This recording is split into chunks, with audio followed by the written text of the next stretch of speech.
Hi everybody and welcome to Cruise Control with David. In today's video I'm going to take you on a walk around P&O's Iona. This video was filmed in January 2024. We're going to start our little tour in the Atrium, which spans 3 decks, decks 6, 7 and 8, with large expansive windows either side of the atrium, which makes it a fantastic space for dining, drinking, or just having a sit down to have a cup of coffee. A number of the charged for restaurants such as the Glass House and the Keel and Cow can be found on or around the atrium. The Glass House you'll find on deck 7 and the Keel and Cow up on deck 8.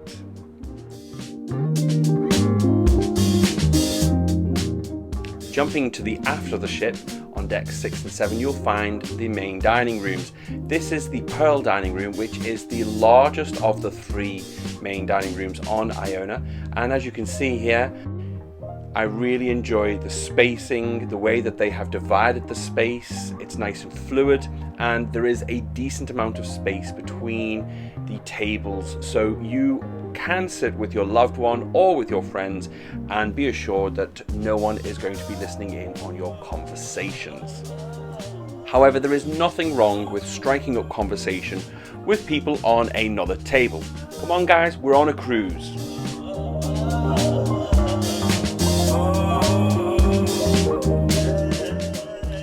As we leave the main dining rooms, we will travel back down the corridor to deck 6, and we will travel past the cinema and Anderson's Bar. Anderson's Bar is a lovely, comfortable venue, serving some really decent cocktails, especially their gin cocktails. They also serve P&O's house gins, which I have to say are extremely tasty. Let's quickly pop into the cinema and see what's on today. I really enjoyed this feature because we were cruising out of the UK down to the Canary Islands, which meant that a couple of days out of Southampton and then a couple of days into Southampton, the weather was a little bit poor due to it being UK climate, and the cinema was a fantastic way to spend a couple of hours in the afternoon.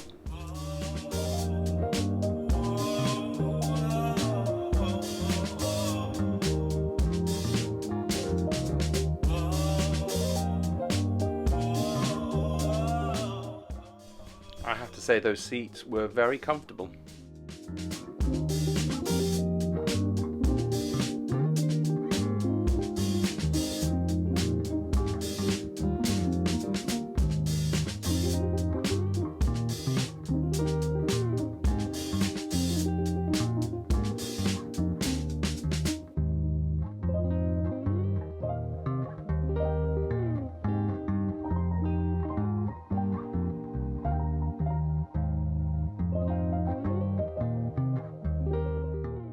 Hello, gorgeous.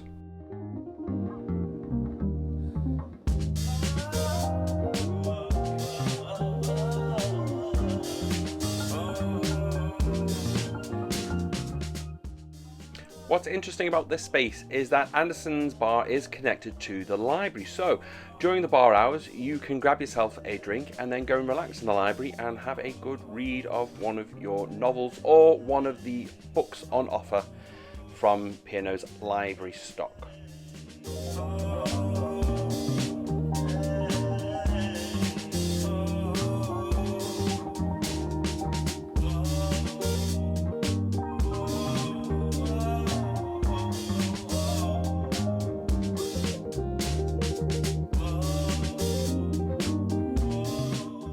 We are now heading back into the atrium, but this time on deck 6. And on deck 6 you'll find bar areas and the Costa coffee shop. You can see there's plenty of seating. Now our cruise in January was pretty full, and we never struggled to find a seat either in the mornings or in the evenings, and also in the afternoons to get a cup of coffee. There was always somewhere to sit, which was great, so you weren't having to fight for seats.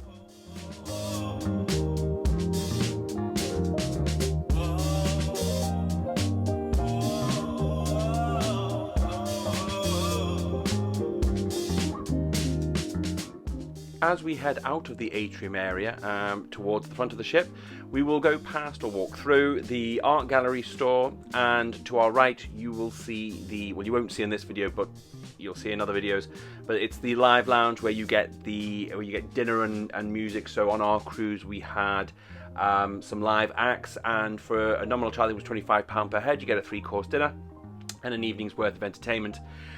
If you continue forward, you'll see to your left we've got the spa area where you can get your hair done, your nails done. You can go to the onboard spa and have the obligatory massage if that's your thing. It's called the Oasis Spa, and I think you can buy packages to enter into the spa area if you want to.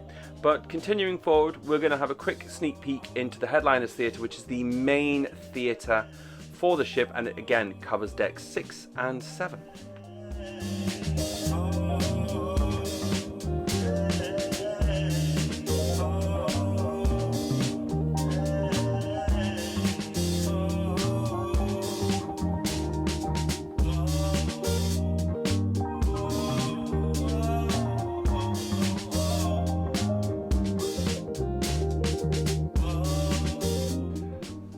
Back upstairs, and we're now going to head aft on deck 7, and we're going to go on a little wander through the shops.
On the starboard side of the shopping area at the back, you will find the Future Cruises desk, which is always very busy.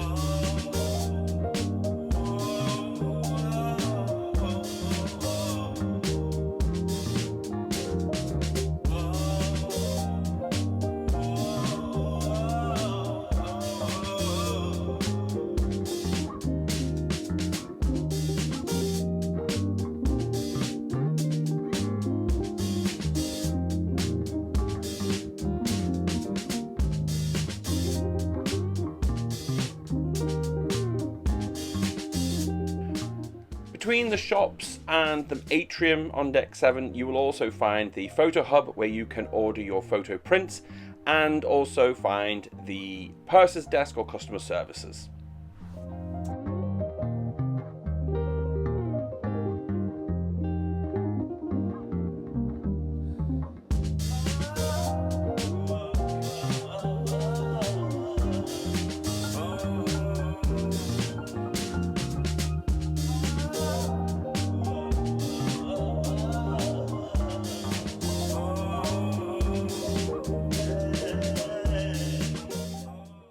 Heading up to deck 8, we're going to have a quick mooch around the quays, which is an included dining venue where you can get fast takeaway food.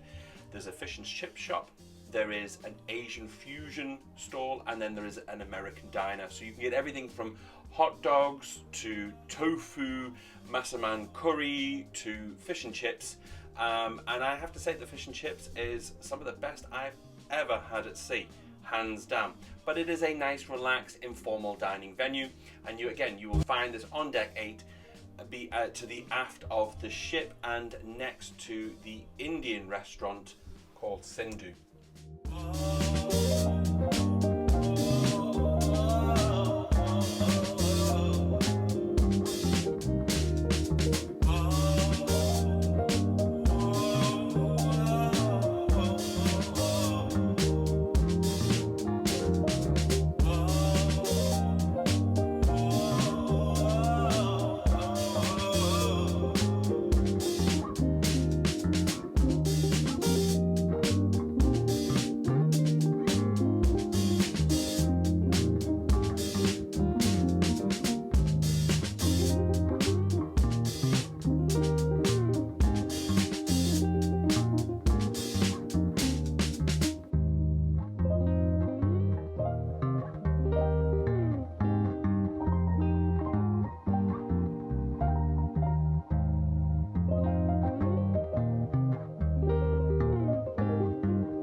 Also on deck 8 at the aft of the ship, you will find the clubhouse, where there is nightly entertainment, anything from music, dancing, quizzes, shows.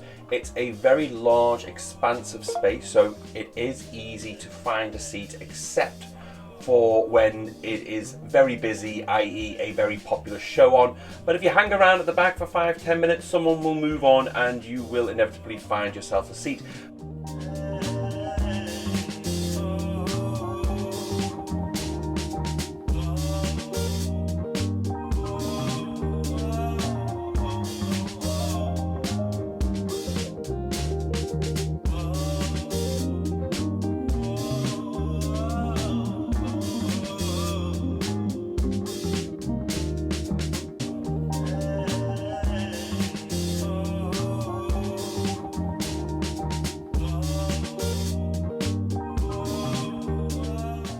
As you can see, there are loads of seats.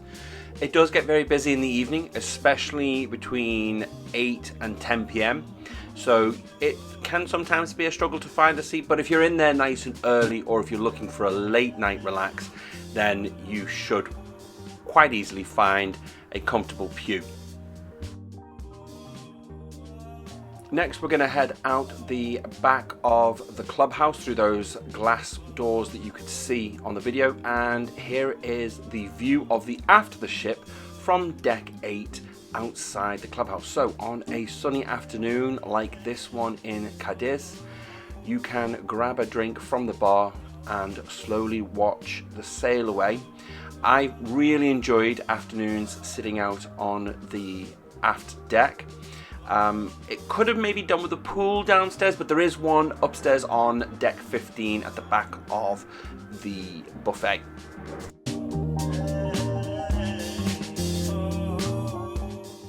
Right, let's have a look at the Skydome. So we have jumped to deck 16 and we are entering the Skydome from the midship stairwell and lifts. The Skydome is a large glassed roofed area with an indoor pool and jacuzzis. There are 2 bars within the Skydome with chairs and seating around. In the daytime, the pool is open and can be used by guests, and in the evening the pool is closed over and is used for acrobatic shows. You can access 2 dining venues from the Skydome. You've got the Horizon Buffet at the back, and on the opposite side near the midship stairwell is Taste 360, which is the daytime burger, pizza and salad bar.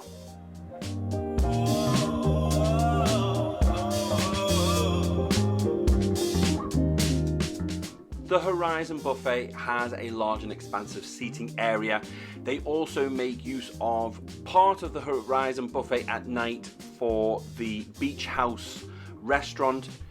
It is a supplementary cost restaurant and it does Caribbean, Cuban, spicy foods. I didn't eat there and I've not seen particularly good reviews of the restaurant from others, but again, it's up to personal taste. So, you know, if you like Caribbean style food, give it a whirl, see if it's any good. We'll continue our long march through the Horizon Buffet. I'll be fair, I didn't find the P&O Iona Buffet to be the most exciting. It was a bit plain. As you can see, the decor is a wee bit drab. The service areas were a little limited, a little bit small, but the food was good, quality, and it was always hot.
Okay, so let's head out onto the aft deck, the outside deck of deck 16 at the back of the Horizon restaurant, which overlooks the deck 8 aft seating area, which we were looking at before. Here is the first affinity pool and a bar area. It is a very lively and busy area during the day, and a number of the sail away parties are held here. As you can see, the little bridge over the pool, that's where the singers and dancers normally place themselves, so they can attract a decent crowd. So it is a lovely, well designed area, easy to get a drink.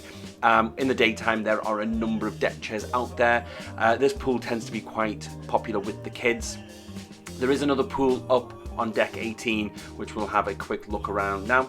But for the sake of probity, let's now head up to deck 18 and have a quick mooch around the deck areas here. Now, when the sun is out and the sun is shining, these areas make for a very popular place to catch the rays.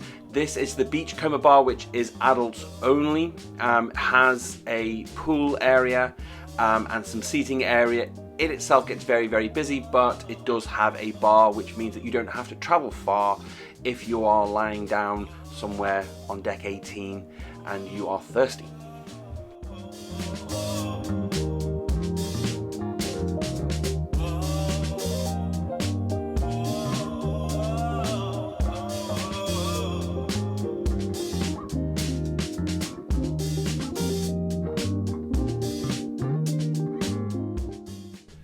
As we head forward, we're going to have a quick look at the retreat, which is a paid for or surcharge area where there are some comfy seats, a decent bar service and some snacks on offer.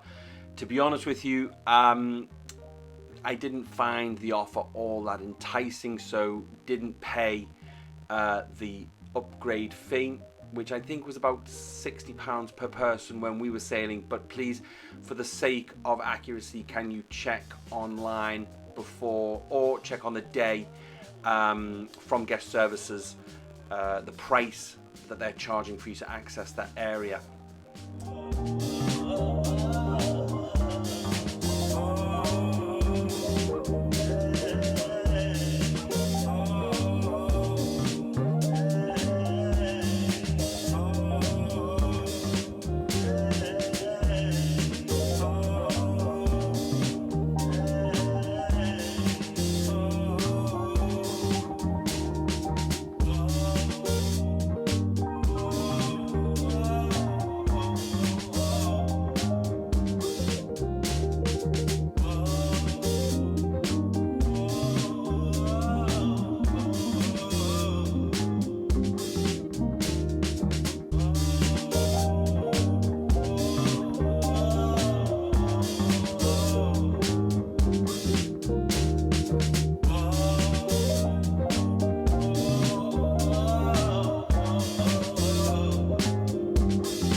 As we head towards the aft of the ship, you can see here the roof of the Skydome.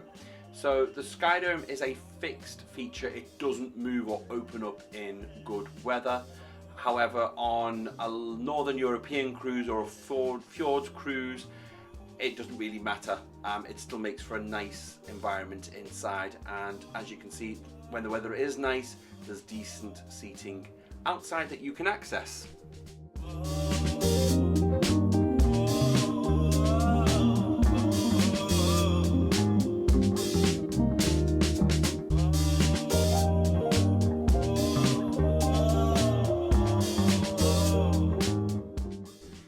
One thing I was mightily impressed by were the number of jacuzzis on the ship.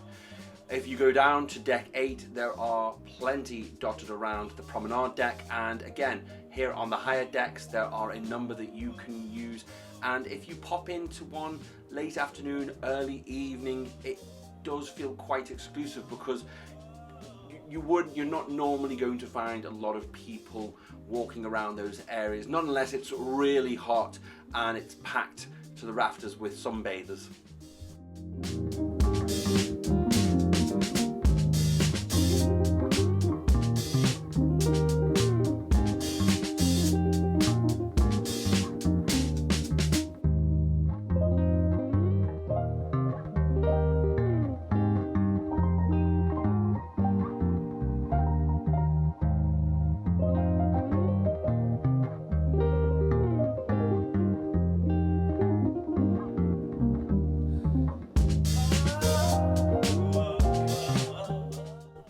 Here is where you will find the outdoor sports activities such as table tennis.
From this vantage point, you can look down onto deck 16's aft pool, the infinity pool. That was the area that I was showing you a little bit earlier in the video, and as you can see at this time of the day, there are deck chairs out, and again, when it's really sunny, it's sail away. That's where they hold the sail away parties, and they're really fun. Now we're heading up to deck 18, 19, and here is the last of the infinity pools that are available. This one is the least busy, or was the least busy on my cruise, and so for you to try and get those perfect snaps of you in an infinity pool, this was probably going to be the best the best pool to get those snaps in because it wasn't that busy.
Okay, so we're now staying at the higher decks, but this time we're jumping all the way forward to the Crow's Nest Bar, which is the bar situated just above the bridge, and gives or allows fantastic panoramic views of the sea or the city or the area where you are docked for the day.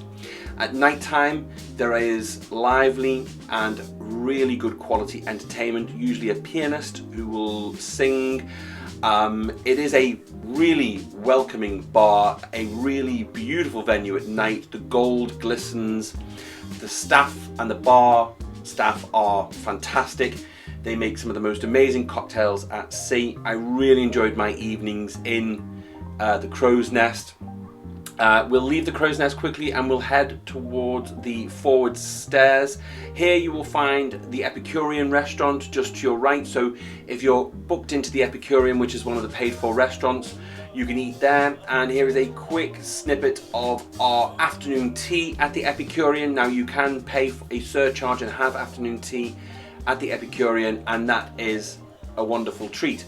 So this quickly rounds off my tour around P&O Iona. I hope you enjoyed it. If you enjoyed this video, please give it a like and subscribe if you want to see more. Thanks for your time, guys. Bye bye.